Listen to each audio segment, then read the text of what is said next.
So ഇതിൽ വേറെ പറയാനുള്ളത് മൈൽ സ്റ്റോൺസ് ഇൻ മെയിനായിട്ട് നിങ്ങൾ ഓർത്ത് വെക്കേണ്ടത് ജനറലായിട്ട് കുറച്ച് പേര് നമ്മൾ എന്തായാലും ഓർത്ത് വെക്കണം. പ്രിവോസ്റ്റ് ഒരു ആളാണ്, because copper sulphate first time use ചെയ്ത് കെമിക്കൽസ് ഫസ്റ്റ് ടൈം യൂസ് ചെയ്തതാണ്.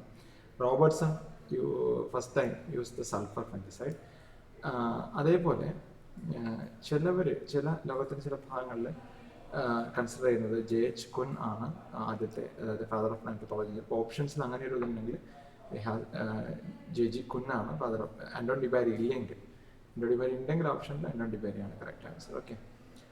ആൻഡ് പിന്നെ വരുന്നത് അഗാർ ഫസ്റ്റ് ടൈം യൂസ് ചെയ്തത് ഫ്രോഹെസയാണ്.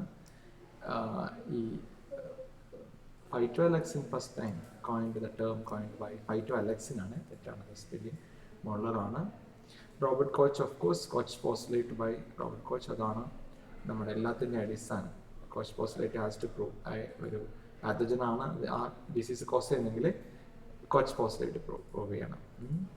പിന്നെ അതിനകത്ത് കാര്യമായിട്ട് വരുന്നത് ഇത് തന്നെയാണ്. പിന്നെ ഡീഹെറിലൈൻ്റെ ഒരു കോൺട്രിബ്യൂഷൻ വേണ്ടി ബാക്ടീരിയ. അപ്പോൾ ഓൾ ടുഗെദർ നോക്കുകയാണെങ്കിൽ നിങ്ങൾ ഡിബാരിനെ ഓർത്ത് വെക്കണം. ബില്ലാഡൈറ്റ് ഉണ്ട്.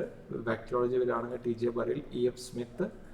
പിന്നെ വൈറോളജിയിൽ വരികയാണെങ്കിൽ Ivanowski, Mayer Ivanowski and Beijerinck contribution. പിന്നെ വൈറസ് ക്രിസ്റ്റലൈസേഷൻ സ്റ്റാൻലി. പിന്നെ അത് കഴിഞ്ഞിട്ട് വരികയാണെങ്കിൽ പിന്നെ ഓരോ മൈക്രോ ഓർഗാനിസം ആരാണോ കണ്ടുപിടിച്ചത് എന്നുള്ളത് സ്പൈറോപ്ലാസ്മ, ഫൈറ്റോപ്ലാസ്മ, അങ്ങനെ അതൊക്കെ ഇമ്പോർട്ടൻ്റ് ആയിട്ട് വരും. അതിൻ്റെ കൂട്ടി വായിക്കേണ്ടത് കെമിക്കൽസിൻ്റെ കോൺട്രിബ്യൂഷൻ. ഞാൻ പറഞ്ഞില്ലേ മില്ലാഡറ്റ്, അതേപോലെ ഈ ടിസ്ഡെയിൽ ആൻഡ് വില്യംസ് ആണ് 1934 ആദ്യമായിട്ട് ഡയത്തിയോ കാർബണേറ്റ് ഓർഗാനിക്, നേരത്തെ പറഞ്ഞല്ലോ ഓർഗാനിക് സൾഫർ എന്നുള്ള preparations, organo sulphur compounds dithiocarbonate കണ്ടുപിടിച്ചത്. പിന്നെ വരുന്നത് സിസ്റ്റമിക് ഫംഗിസൈഡ് കണ്ടുപിടിച്ച ഓക്സാത്തീൻസ് കണ്ടുപിടിച്ച ഇത് നമ്മുടെ എന്താണ് ഓക്സാത്തീൻ്റെ ഡെറിവേറ്റീവ്സ് വരാം ഇതിനകത്തേക്ക്, ഇപ്പം നിങ്ങൾക്ക് ഓർമ്മ വരുന്നില്ല, അത് വരുന്നുണ്ട്. പിന്നെ അതേപോലെ പിന്നെ ഫംഗിസൈഡ്സിൽ അങ്ങനെ വരുന്നില്ല. ആ ഒരു ഒന്ന് ഓർത്ത് വെക്കുക, ആ പ്രധാന പോർഷൻസ് ഒക്കെ ഓർത്ത് വെക്കുക. അത് കഴിഞ്ഞിട്ട് വരുന്നതാണ് ക്ലാസിഫിക്കേഷൻ ഓഫ് പ്ലാന്റ് ഡിസീസസ് വരുന്നത്. വളരെ ഇമ്പോർട്ടൻ്റ് ആയിട്ടുള്ളതാണ് ഇത്. ഏതൊക്കെയാണ് നോൺ ഇൻഫെക്ഷ്യസ് ഡിസീസ് എന്ന് നോക്കുക, അതായത് ഡെഫിഷ്യൻസി ഡിസീസസ് നോക്കുക. ഡെഫിഷ്യൻസി ഡിസീസസിൽ എപ്പോഴും ചോദിക്കാവുന്ന കുറച്ച് ക്വസ്റ്റ്യൻസ് ആണ് കൈറ, സിങ്, അതേപോലെ മാംഗോ ടിപ്പ് നെക്രോസിസ്, ബ്ലാക്ക് ഇതുപോലെ മാംഗോ ബ്ലാക്ക് ടിപ്പ്, ഓക്കെ, അത് ചോദിക്കാറുണ്ട്. ബ്ലാക്ക് ഹേർട്ട് ഓഫ് പൊട്ടാറ്റോ വളരെ കോമൺ ആയിട്ടുള്ള അൺഫേവറബിൾ ഓക്സിജൻ കണ്ടീഷൻസ് കൊണ്ട് കൂടിയിട്ടുണ്ടാവുന്ന ബ്ലാക്ക് ഹേർട്ട്, കൈറ. പിന്നെ അങ്ങനെയുള്ള ഡെഫിഷ്യൻസി ഡിസോർഡേഴ്സിൻ്റെ ലിസ്റ്റ് ഒന്ന് പ്രിപ്പയർ ചെയ്ത് ഇതുപോലെ കാൽസ്യം ഡെഫിഷ്യൻസി, ടൊമാറ്റോയിൽ ബ്ലോസമെൻഡോ, ഓക്കെ, അങ്ങനെയുള്ള പോയിന്റ്സ് ഒന്ന് ഓർത്ത് വെക്കാം. ഇൻഫെക്ഷ്യസ് ഡിസീസസ് എപ്പോഴും ഓർത്ത് വെക്കാം. സ്റ്റേറ്റ്മെൻറ്റ് വരികയാണെങ്കിൽ കോച്ച് പോസ്റ്റുലേറ്റിൻ്റെ സ്റ്റേറ്റ്മെൻറ്റ് അറ്റ്ലീസ്റ്റ് ഓർത്ത് വെക്കുക. ഏതൊരു BSc ഗ്രാജുവേറ്റ്സ് അറിയേണ്ടതാണ്. Pathogen must show constant association with the disease, association with the disease.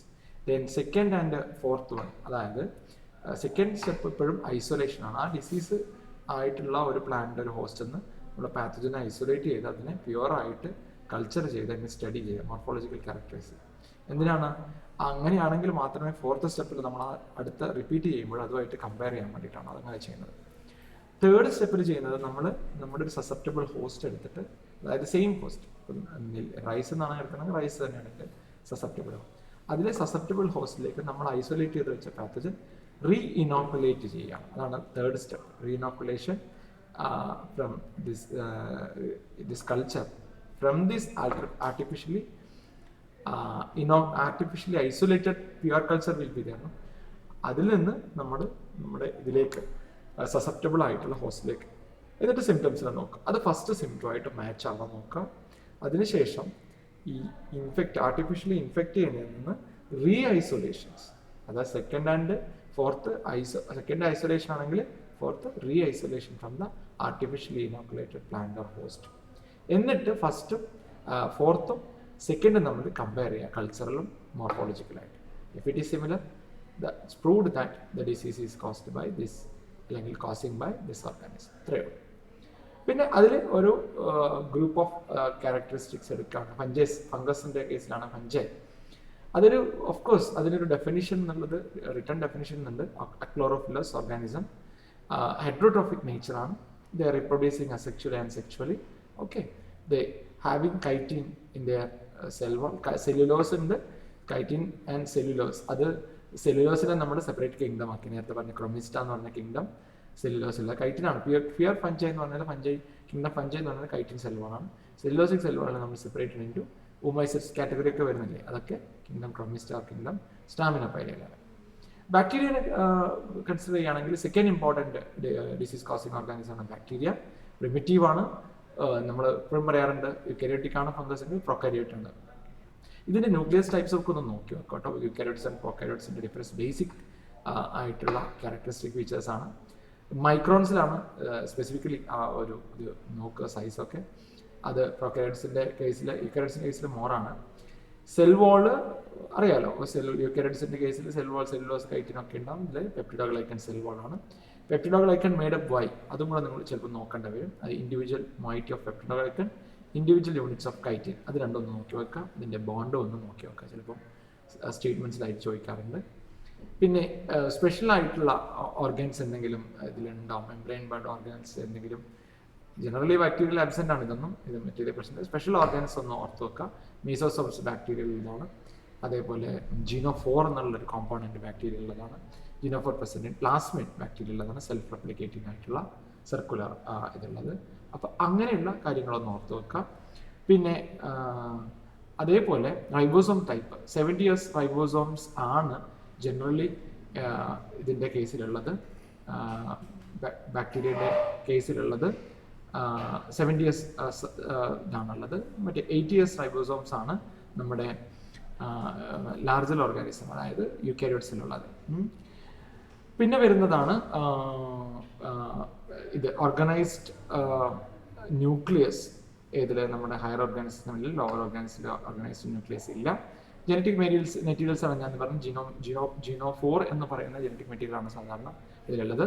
മറ്റേതിലുള്ളത് chromosomes ആയിട്ടാണ് നമ്മുടെ ഹയർ ഓർഗാനിസത്തിലുള്ളത്, യുക്കാരിയോട്സിലുള്ളത്. ഹിസ്റ്റോൺ പ്രോട്ടീൻസ് ആബ്സെൻ്റ് ആണ് ടോട്ടലി ഇൻ പ്രൊക്കാരിയോട്സിൽ, but it is present in case of eukaryotes. പിന്നെ flagella type 9+2 type of flagella pairing will be there in eukaryotes. Simple fibrillar type മാത്രമേ ഉള്ളൂ.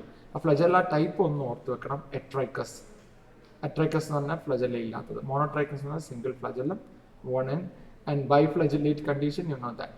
ആംഫിട്രൈക്കസ്, monotrichous. ട്രൈക്കി എന്ന് പറയുന്നത് ഫ്ലജലാർ അറേഞ്ച്മെന്റ് ആണ്. മോണോട്രൈക്കസ് എന്ന് സിംഗിൾ ഫ്ലജല്ലം. ആംഫിട്രൈക്കസ് എന്ന് പറഞ്ഞാൽ tuft flagella on one side. Then lophotrichous ഉണ്ട്.